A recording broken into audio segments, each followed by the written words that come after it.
Apa wae tak tabrak yang menjadi penghalang. Lo tekan matiku sampeyan.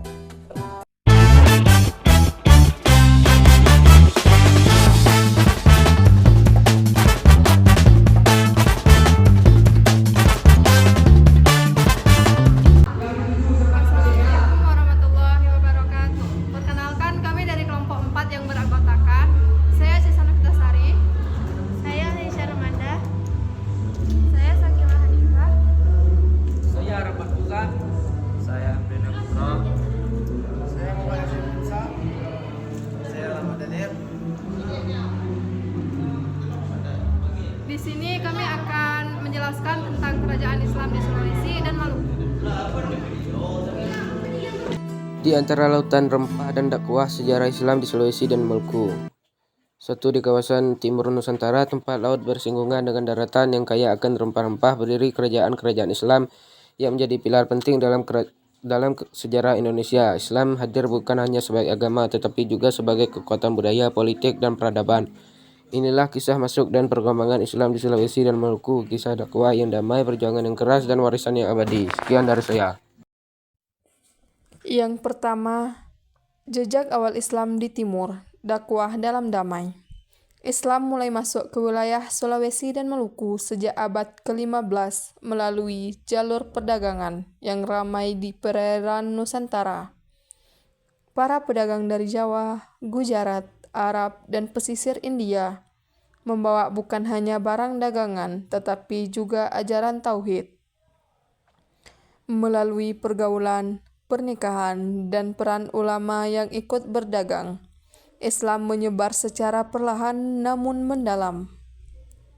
Di pelabuhan-pelabuhan penting seperti Makassar, Buton, dan Ternate, interaksi antar budaya menjadi jembatan bagi penyebaran agama Islam.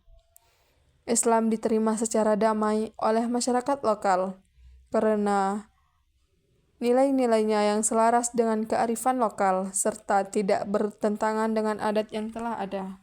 2. Goa Talo, poros Islam di Sulawesi Selatan. Di Sulawesi Selatan muncul dua kerajaan besar yang bernama Goa dan Talo, yang memainkan peran sentral dalam islamisasi kawasan tersebut. Pada tahun 1605, Raja Goa memeluk Islam dan mengambil gelar Sultan Alauddin.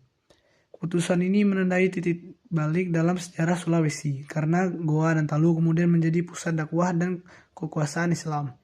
Setelah Islam menjadi agama resmi, kerajaan Goa dan Talo melakukan dakwah secara intensif ke wilayah sekitar seperti Bone, Wajo, Sopeng, dan Luwu. Para dai dan syekh lokal serta utusan dari Goa aktif menyebarkan ajaran Islam ke pelosok jazirah. Masjid-masjid mulai dibangun, syariat Islam perlahan diterapkan, dan pendidikan Islam tumbuh dalam kehidupan masyarakat. 3. Konflik, politik, dan dakwah di Sulawesi. Namun, proses penyebaran Islam tidak selalu berlangsung mulus. Seiring dengan meluasnya kekuasaan Goa, muncul perlawanan dari kerajaan-kerajaan lain, terutama Bone yang dipimpin oleh Arung Palaka. Konflik ini memuncak dalam persekutuan Bone dengan VOC, Belanda melawan Goa. Perang ini membawa perubahan besar dalam peta politik Sulawesi, tetapi tidak menghentikan laju penyebaran Islam. Bahkan di tengah konflik dan penjajahan, Islam tetap menjadi pegangan utama rakyat Sulawesi.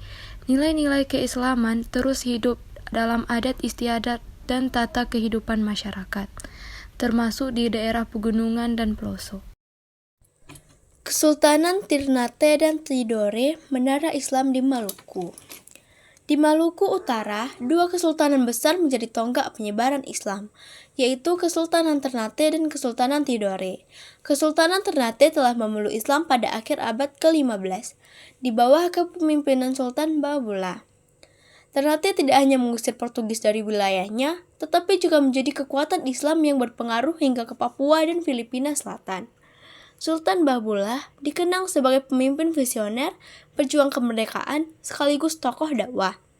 Ia memperkuat jaringan Islam dan mendirikan pusat-pusat keagamaan di berbagai pulau. Sementara itu, Kesultanan Tidore juga memainkan peran penting. Sultan Nuku, yang dikenal sebagai pahlawan nasional, memimpin perlawanan gigih terhadap Belanda. Ia menjalin aliansi dengan Inggris dan memperkuat kedudukan Islam sebagai kekuatan ideologis dalam perjuangan melawan penjajahan.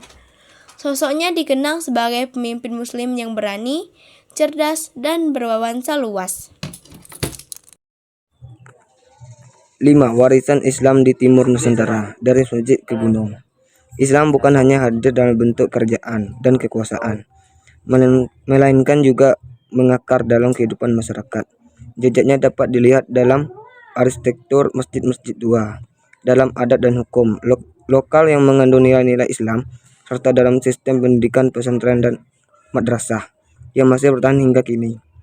Di Sulawesi dan Maluku, Islam hidup dalam harmoni dengan budaya lokal. Di daerah pesisir hingga pegunungan, syair-syair keagamaan, tradisi maulid dan zikir berjamaah menjadi bagian dari kehidupan sehari-hari. Cahaya dari Timur.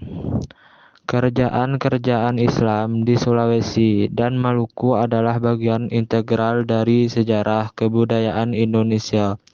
Mereka tidak hanya menyebarkan Islam sebagai agama, tetapi juga sebagai peradaban yang membentuk identitas bangsa, dari pelabuhan Ternate hingga Benteng Goa. Cahaya Islam terus menyala, menjadi warisan yang tak hanya dikenang, tapi juga terus hidup dan tumbuh dalam masyarakat Timur Nusantara. Sekian dari kami tutup dengan wassalamualaikum warahmatullahi wabarakatuh.